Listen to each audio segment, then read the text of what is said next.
Arma Reforger.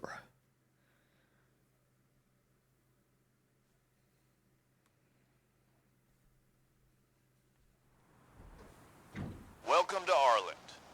Choose a training course from any of the boards located around the base. Trainingskurs Willkommen auf Arland. Und somit willkommen zu Arma Reforger. Ein neues Let's Play hier auf dem Kanal. Ich starte hier mal mit dem Trainingskurs, mit den Tutorials. Dann gehen wir vielleicht in ein, zwei Szenarien hinein. Und dann schauen wir uns den Multiplayer mal an. Weil ich habe da ein paar richtig nice Videos gesehen von Multiplayer-Servern.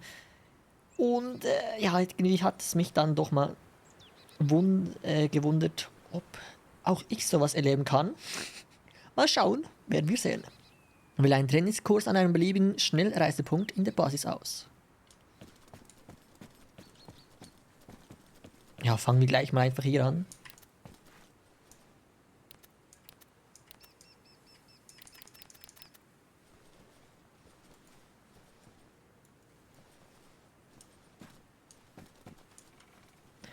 Schießstand, Erste-Hilfe-Kurs, Kartennavigation.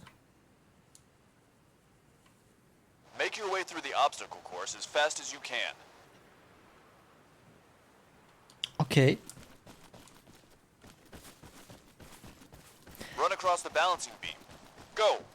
Wenn ich richtig bin, ist er irgendwie Hit the Arma dirt and crawl Reforger. below the wire to the other side. KZ ist irgendwie weird. Hä? Was? Habe ich jetzt getan? Hä?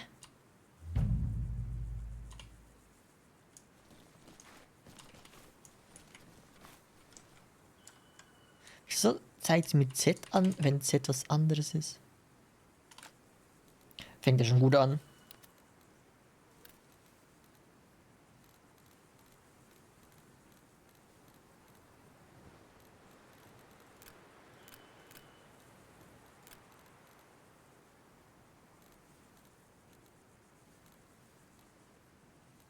Hinlegen, Z.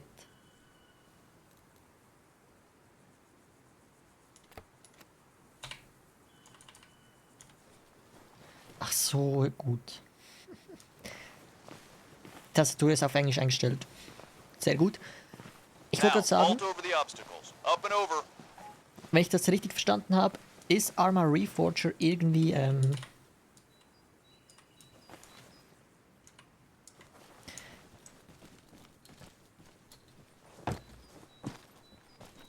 Keep moving and clamber through that window. Quick, touch the flagpole. ein Spiel zwischen Arma 3 und Arma 4. All right, down the center of the course. Climb those walls. Wenn ich denn endlich mal zum Sprechen komme. Okay, man kann klettern, man kann sich hinlegen. Ich habe Get irgendwann up mal that ladder and climb onto the platform. Arma Approach the 2 ladder from the front and gespielt. climb it. Allerdings nicht wirklich lange. Oder viel. Denn irgendwie war das für mich ein bisschen unspielbar. And back down again. Approach the top of the ladder carefully and descend.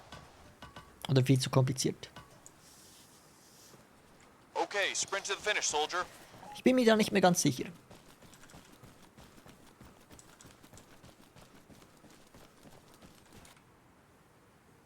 Lief halbwegs okay. Vielleicht muss ich dann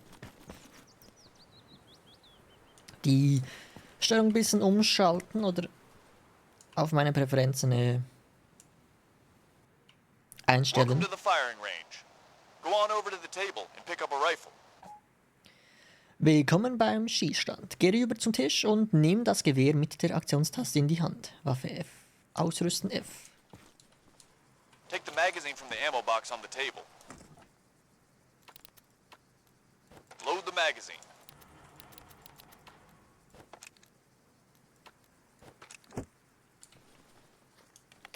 Next, head over to the firing positions. Okay. Aim and fire at the targets. Remember to use your iron sights for accuracy.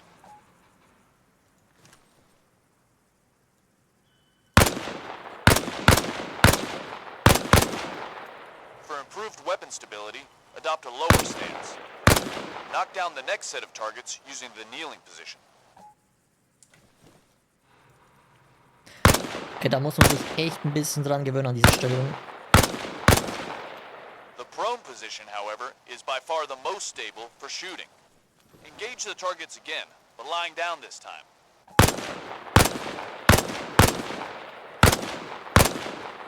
Try resting on a hard surface for better accuracy. The table facing the firing range should suffice as a stable, waist-high firing position. Use it to stabilize your weapon. Wenn du dich auf einem stabilen Untergrund abstützt, erhöht sich deine Genauigkeit. Der Tisch sollte für eine Hüfthöhe-Schussposition genügen. Nutze ihn, um deine Waffe zu stabilisieren. Waffe auflegen. Untersuchen. Okay.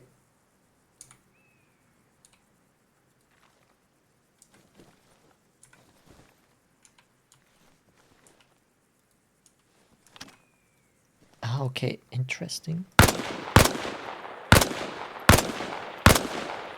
Excellent. Now, on your feet. It's time to move to the next firing lane. See the wall? Get behind it and use it as cover, leaning out to fire on the targets. Siehst du die Holzwand? Stell dich dahinter und lehne dich aus der Deckung, um deine Ziele unter Beschuss zu nehmen. Lehnen Action No Found. Sehr gut. Aber einfach E und Q wie eigentlich fast in allen Games.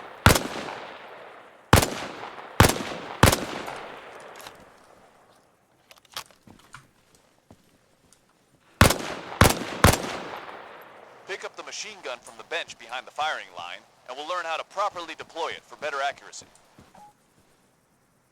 Das Maschinengewehr von der Bank hinter der Schützenlinie. Ich werde dir zeigen, wie du es richtig abstützt, um genau zu schießen. Mehrfachauswahl. Now, unfold the bipod and rest your weapon on it. If you put some rounds downrange, you'll notice it's easier to hit your targets. Klappe jetzt das Zweibein aus und stütze deine Waffe darauf an. Gib ein paar Schüsse ab, du wirst merken, dass du die Ziele jetzt deutlich leichter treffen wirst. Ctrl C. What the hell?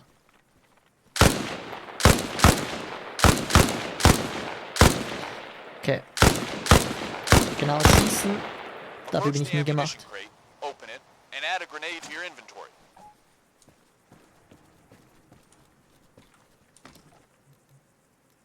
Then equip the grenade and throw it at the targets on the range. Knock down 6 of them. More grenades can be taken from the ammunition crate if you need them.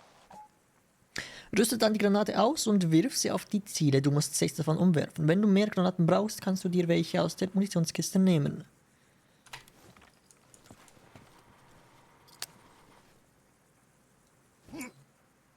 Okay. Viel zu hoch Assume the geschmissen. gunner position and man the heavy machine gun. Drücke. Das nimmt die Position des Schützen ein und bemanne das schwere Maschinengewehr. Nähere dich dazu einfach der Waffe und wähle die entsprechende Funktion aus. Aktion aus. Showtime. Take out the target. What the hell?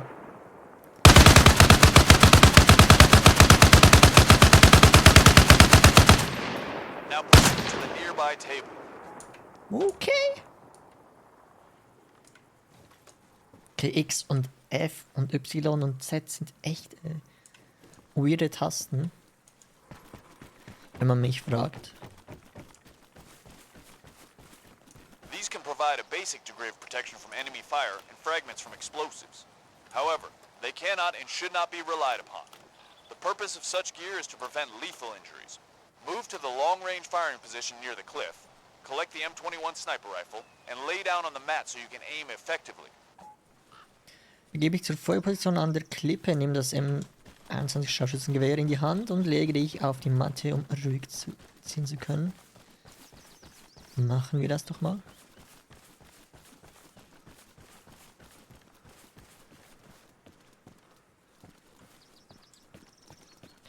Ich erwarte jetzt ehrlich gesagt auch hier nicht eine allzu große Leistung von mir.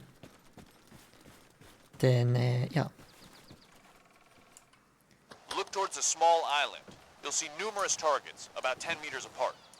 The distance to them should be roughly 600 meters from where you're standing. Zero your telescopic sight to compensate for this. This will affect the bullet's flight. You can also check for dirt impacts to see where your rounds are landing. This can assist you in adjusting your aim. Go ahead and shoot 3 targets. Sieh in Richtung der kleinen Insel. Dort befinden sich zahlreiche Ziele, die in etwa 10 Meter Abstand zueinander stehen. Die Entfernung zu deiner Position sind ca. 600 Meter. Stell die Nullung deines Zielfernrohrs entsprechend ein. Achte auf die Einschlagpunkte deiner Schüsse, um deinen Zielpunkt anzupassen. Versuche 3 Ziele zu treffen. Das mit der Nullung habe ich ehrlich gesagt in Spielen nie verstanden, wie das genau funktioniert. Aber vielleicht werde ich es ja hier lernen, weil es hier erklärt wird. Wahrscheinlich muss man wissen, wie weit Ziele entfernt sind. Note, you'll have a hard time seeing any dust if your shots fall short. The targets are surrounded by water. Um dann das Fadenkreuz wahrscheinlich in der Mitte auf diese Entfernung irgendwie einzustellen, dass man wirklich trifft. Aber ich verstehe davon zu wenig, ehrlich gesagt. Sieh jetzt weiter nach links und schieße auf die 3 markierten Ziele. Die Entfernung beträgt 700 Meter. Dieses Mal kannst du die Einschlagpunkte kaum erkennen, wenn dein Schuss zu kurz ist, denn drumherum befindet sich Wasser.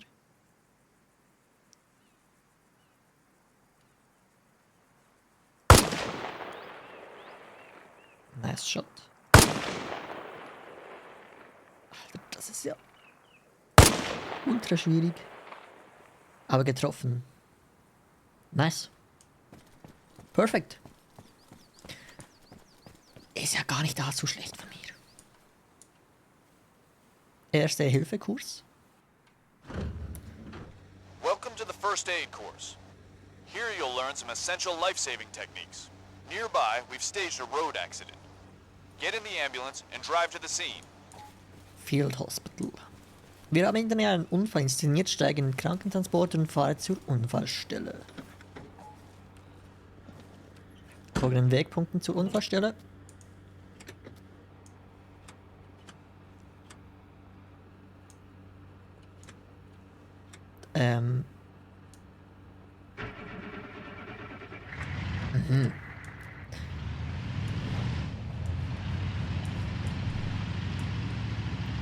Die Steuerung ist interessant, wie der da das Lenkrad hält.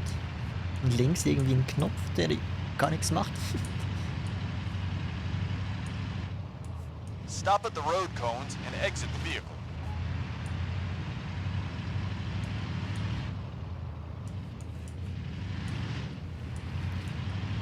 Aber wie man ja weiß,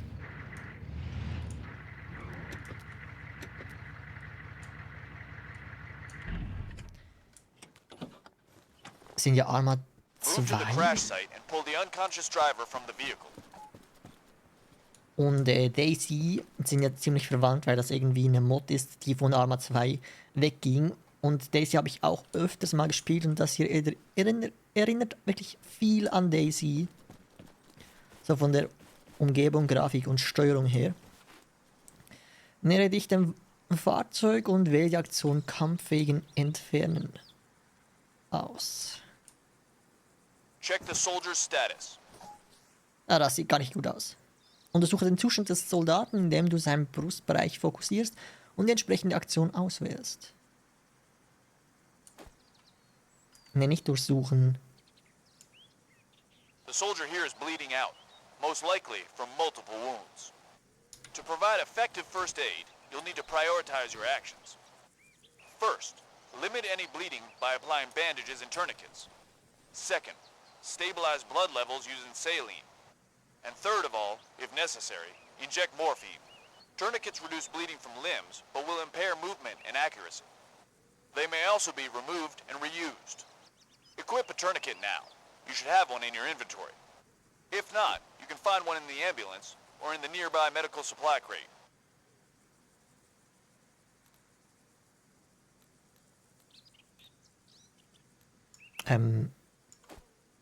Das ist einfach ein Druckverband. Ups.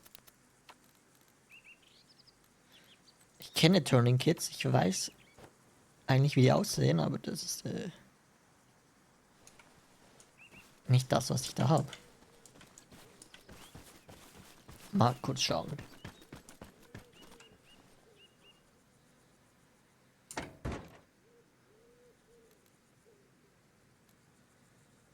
Kochsalzlösung, Druckverband, Verband. Okay, wahrscheinlich heißt das hier einfach Druckverband. Check the casualty's limbs for severe bleeding, and if necessary, apply a tourniquet.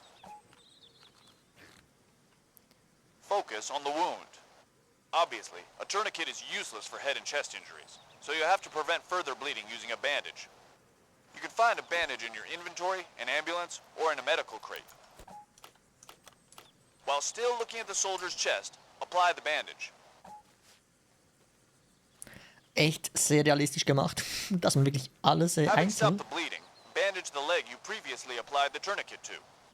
Then remove the tourniquet. Oh no. Ups. Dass man wirklich alles einzeln verbinden und anschauen muss. Aber ein Tourniquet würde ich jetzt sagen, sieht anders aus. Good.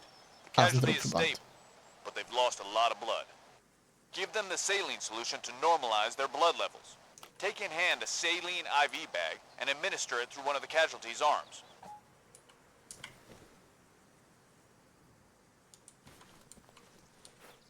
Ist das nicht das?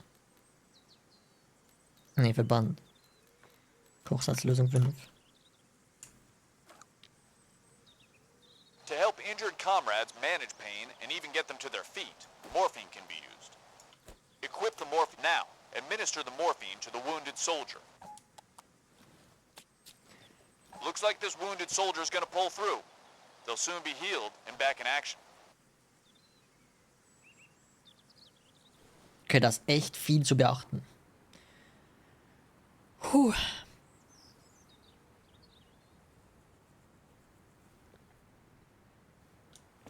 So, dann haben wir, glaube ich, hier noch eine Station. Kartennavigation. Welcome to the map reading course. Let's go through some basic orientation skills using the map and surrounding terrain. First, open your map. Machen wir uns mit den Gegenständen vertraut, die du zusammen mit deiner Karte verwenden kannst. Öffne zunächst die Karte mit M. Military maps are topographic representations of an area of land and its features. They are divided into grids by horizontal and vertical lines, known as eastings and northings. Positions can be read and communicated by combining the values of any easting and northing. Eastings are always referenced first, followed by the northing. The order can be easily remembered with the saying, along the corridor and up the stairs. You can use your map together with other items. These are accessible from the toolbar in the upper section of the map screen. Active map tools can be positioned directly on the map. Okay. Also nie ohne Seife waschen wahrscheinlich. Entlang den Gang und hoch die Treppe. Wahrscheinlich ist das so gemeint.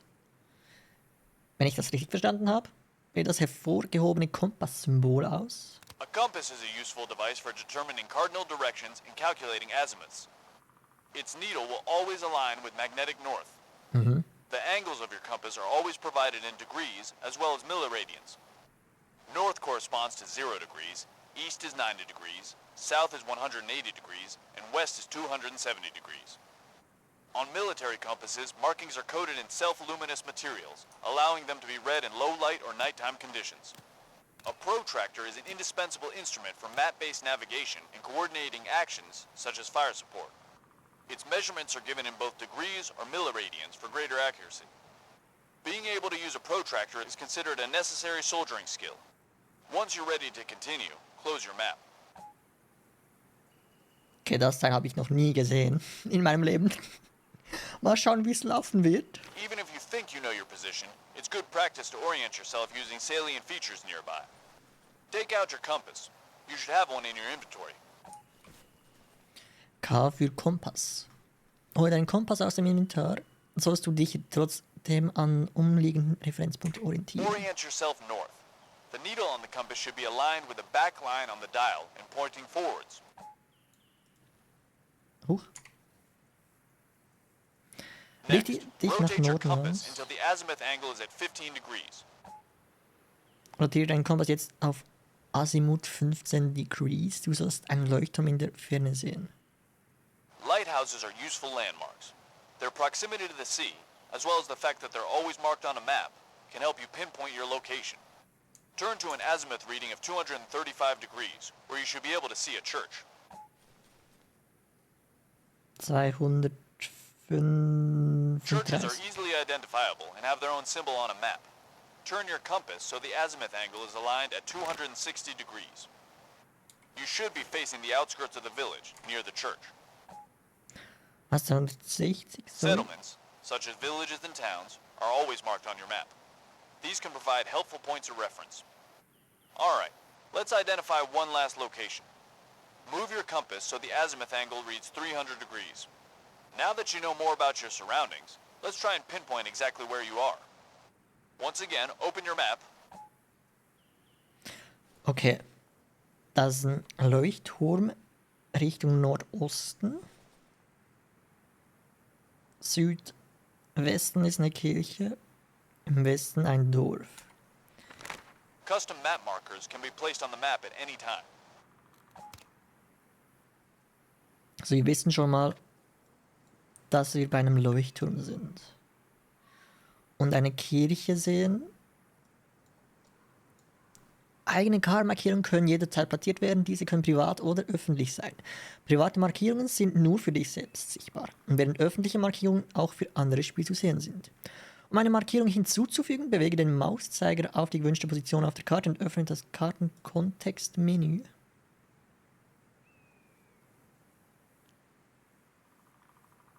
Und wähle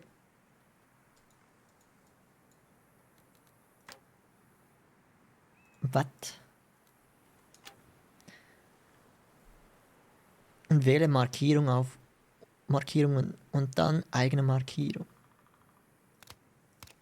Also Markierung ist wahrscheinlich das. Oder nicht? Sorry, what?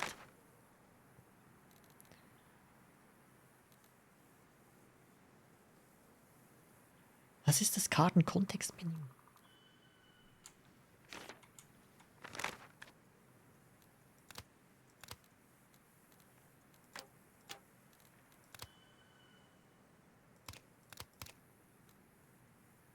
Das habe ich jetzt ehrlich gesagt nicht verstanden.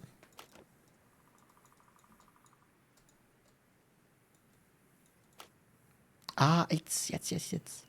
Markierungen, eigene Markierungen. Okay, I see. Danach kannst du die Markierung anpassen. Um sie vor anderen zu verbergen, nutze die Option Privat platzieren. Markiere jetzt deine aktuelle Position mit einer eigenen Markierung. Ja, eben jetzt ist die Frage, wo sind wir? Wir sehen einen Leuchtturm. Im Sorry, was? Nordosten. Könnten theoretisch hier irgendwo sein, aber da ist auch ein Leuchtturm. Kirchen sind, glaube ich, das hier. Und das hier ist zu nahe am Rand. Da ist auch ein Leuchtturm.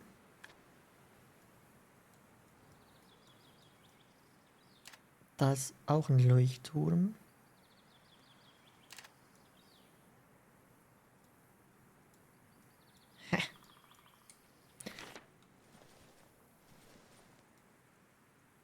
Also der Leuchtturm ist auf einer Landzunge, die hier durchgehend ist.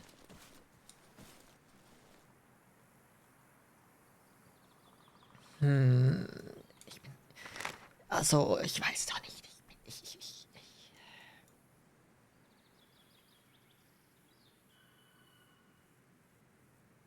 Kann natürlich sein, dass wir irgendwo hier sind.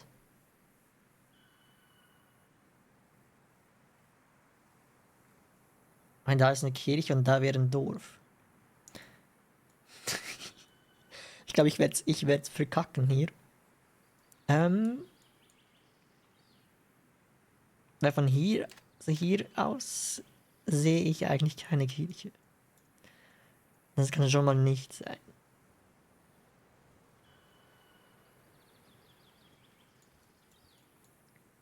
Der Leuchtturm ist im Wasser.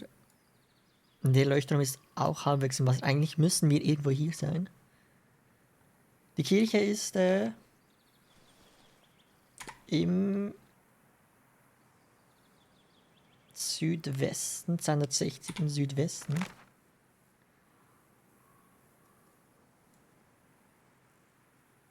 Südwesten.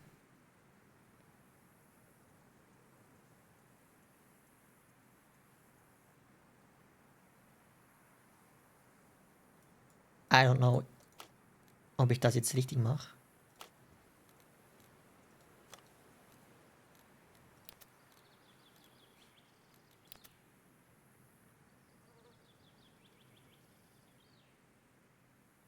Würde ich jetzt einfach mal sagen.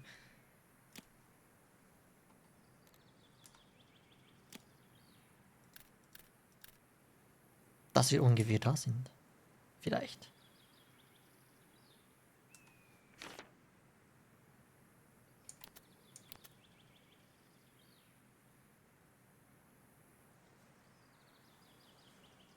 Danach kannst du die Markierung anpassen.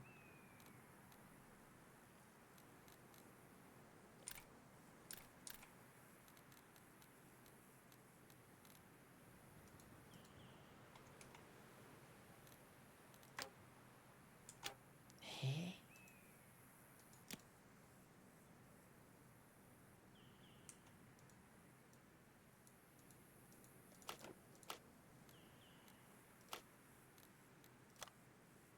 Oh nee.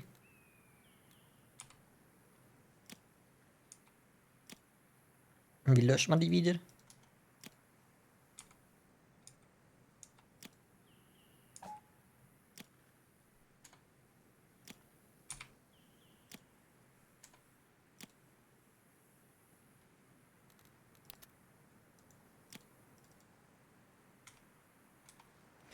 Offenbar hast du ein paar Schwierigkeiten. Hier ist ein Tipp.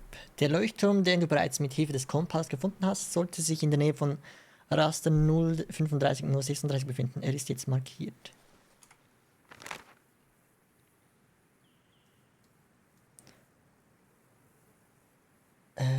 Was? 035? Ja, das dachte ich mir schon. Aber wieso habe ich jetzt hier 1000 Markierungen?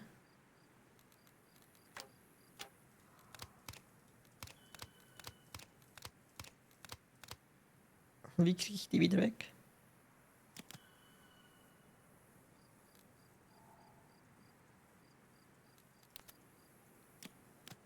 Still nothing?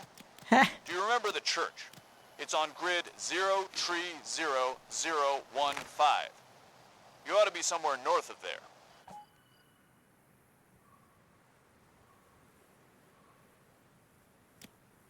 The military communications tower can be found on grid 025022. Your position is to the east of it, between the lighthouse and the church. Was? Der Militärkommunikationsturm liegt im Raster 0225 022.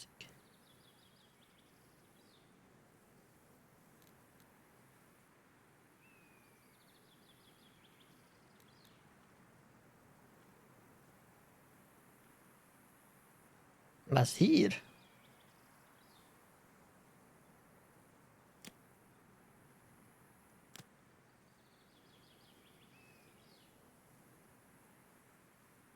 Deine Position ist östlich davon zwischen dem Leuchtturm und der Kirche.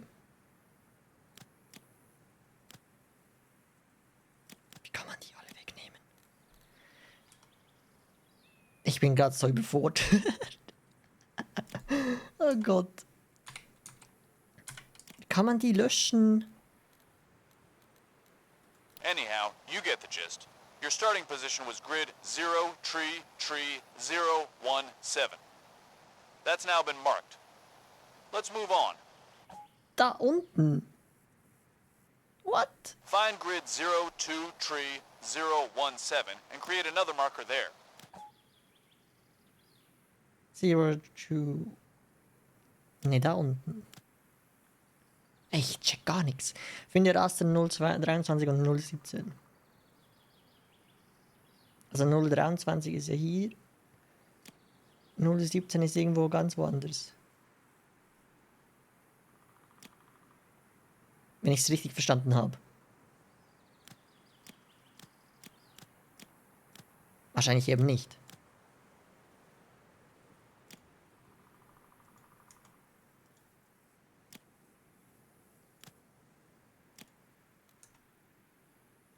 Ich verstehe es nicht.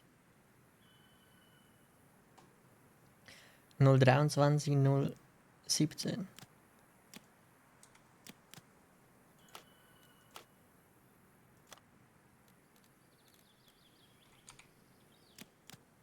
Da. Nicht?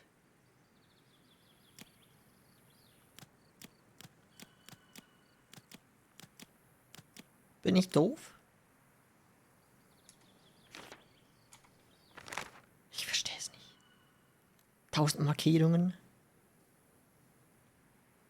Wir sind hier.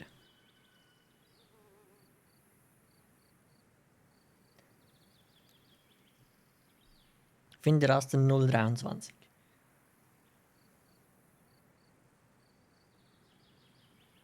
So, ne, warte, es geht ja von rechts nach oben. 023 ist ja das hier. Und 017.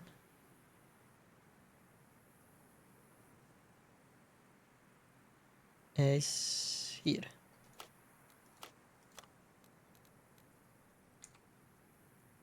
Richtig? Moving on. Head to the location you just marked on your map. You can take a vehicle to get there quicker. Also wir sind hier. Oder habe ich es jetzt richtig verstanden?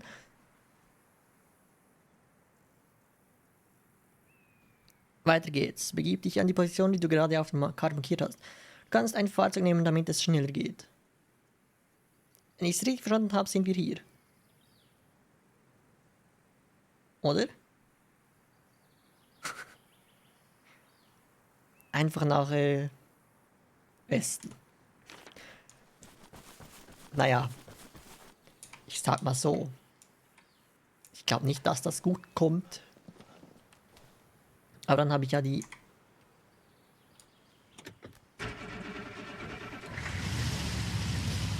ganzen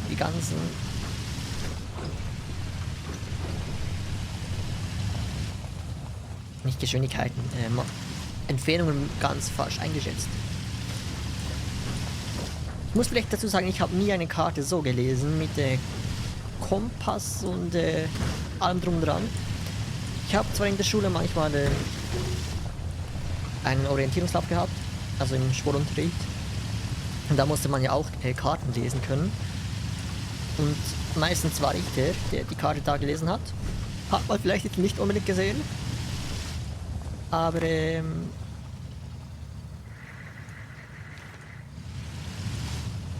da lief es eigentlich immer ziemlich gut. Okay, das ist jetzt eine Straße. Es müsste, glaube ich, die hier sein oder die hier. Ne, müsste die hier sein, weil eine Straße so kommt. Dann würde ich die Straße hier nehmen, die ins Dorf hier führt. Es müsste die hier drüben sein. Ich hoffe es. Schleudersitz. Eigentlich wollte ich nicht unbedingt, dass die Folge so lange wird. Ich dachte, wir nehmen noch kurz die letzte Station damit, aber jetzt geht die Folge schon über eine halbe Stunde. Weil ich eben diese Kartenmarkierung hier absolut nicht verstanden habe. Mein Fehler. Aber es sieht gut aus, dass wir da auf der Straße sind. Müssen wir die nächste Straße links abbiegen, die dann irgendwann kommt.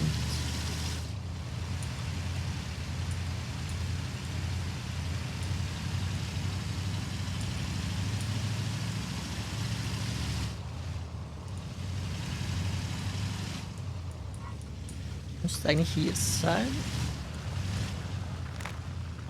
Nach der Kurve links. 2 dritte Ausfahrt links, dann rechts.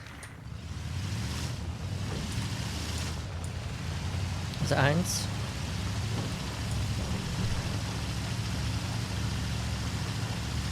Zwei. Und dann die dritte Straße nach links.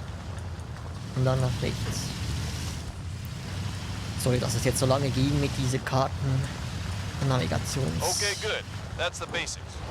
For more information on map reading and navigation in general, consult your field manual. Führung. Ich glaube, da muss ich mich vielleicht ein bisschen hineinlesen. Aber ich würde sagen, das war es erstmal hier mit dieser Trainingsfolge von Arma Reforger. Vielen Dank fürs Zuschauen und bis zum nächsten Mal. Haut rein. Tschüss.